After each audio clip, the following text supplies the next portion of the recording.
नमस्कार, मैं रंजन कुमार अमृत न्यूज़ से आपका हार्दिक स्वागत करता हूं संजय गांधी बायोलॉजिकल पार्क से।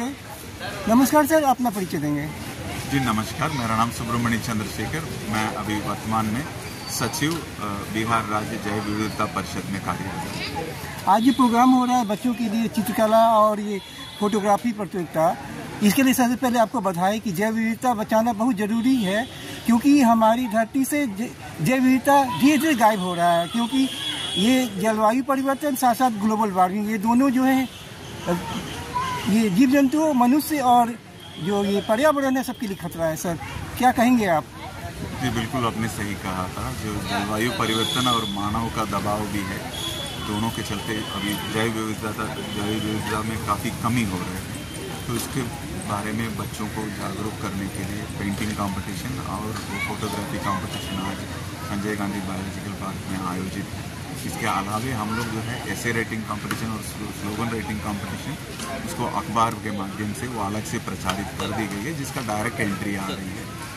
वो ये सबका उद्देश्य ये है कि हम लोग का 22 मई को प्रत्येक वर्ष international day for biological diversity के रूप में मनाए जाते हैं पूरे विश्व भर में। वो उसी दरमियान जो है बच्चों को पुरस्कृत करने के लिए वो और लोगों को जागरूक करने के उद्देश्य से इसका आज आयोजन किया गया है। जैव विविधता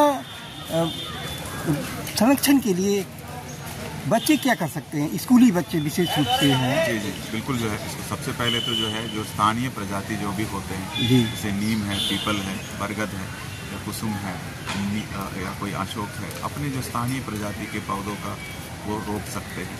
जहाँ पौधा रोप नहीं सकते तो कम से कम जो है बीज लेके भी तो रोप सकते हैं। इससे क्या है, एक तो हरियाली के साथ साथ जो है स्थानीय जैव विविधता का संरक्षण एक हो जाते हैं। साथ ही हम लोगों का जो है देशी प्रजाति का जो देशी सब्जियां हैं उसको प्रोत्साहित करें, वो यूज़ करें। और कोई भी जीव जंतु को बचाना, क्योंकि वो जीव जंतु एक पारिस्थितिकी तंत्र का संतुलन बनाए रखने में बहुत काफ़ी मददगार होता है। तो इसी रूप में जो है, और पानी की वेस्ट नहीं करना, क्योंकि जो पानी हम पीते हैं बहुत कुछ जीव जंतुओं के लिए वो रहने का वासस्थल है।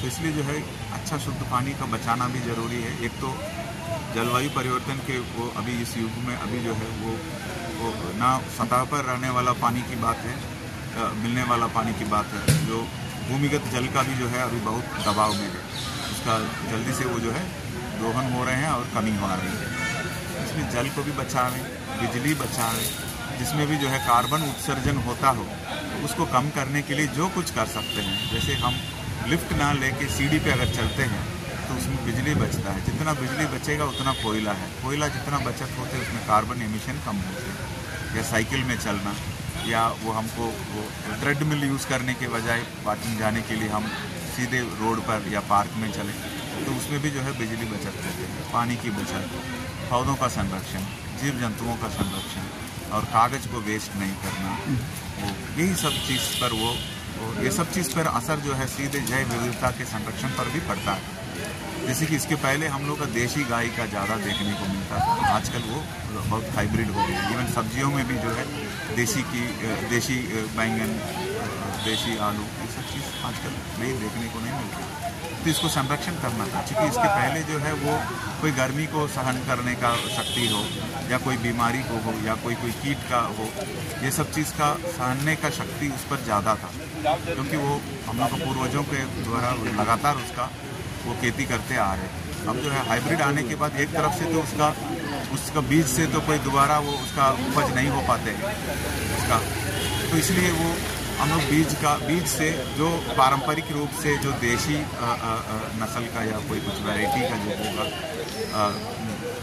फसल का हो कोई चीज़ का, या कोई भी कुछ जीव जंतुओं का जो स्थानीय प्रजाति की, उसको बचाने। एक सवाल है, और अगर हमारे समाज में पीपल का, बरगद का मतलब बहुत पुराना वृक्ष है, उसको अगर काटा जा रहा है तो उसको रोकने के लिए हम कहाँ शिकायत करेंगे?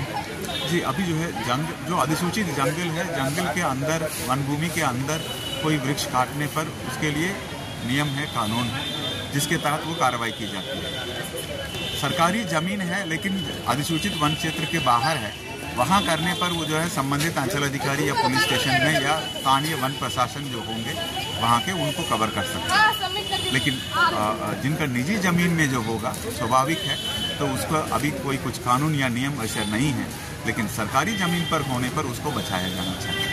लेकिन ये जो अभी कमी है कि क्या कहता है, अगर ये आवासीय क्षेत्र में हरे वृक्ष जो हैं हजारों जीव जंतुओं को अपना वास स्थान दिए हुए हैं, उसको अगर अवैध रूप से या पागलपन की तरह काटा जा रहा है, तो उस पर तो रोक लगने के लिए कानून बननी चाहिए सर। जी, इस पर वो पहल की जाएगी। जी सर, बहुत बहुत धन्यवाद।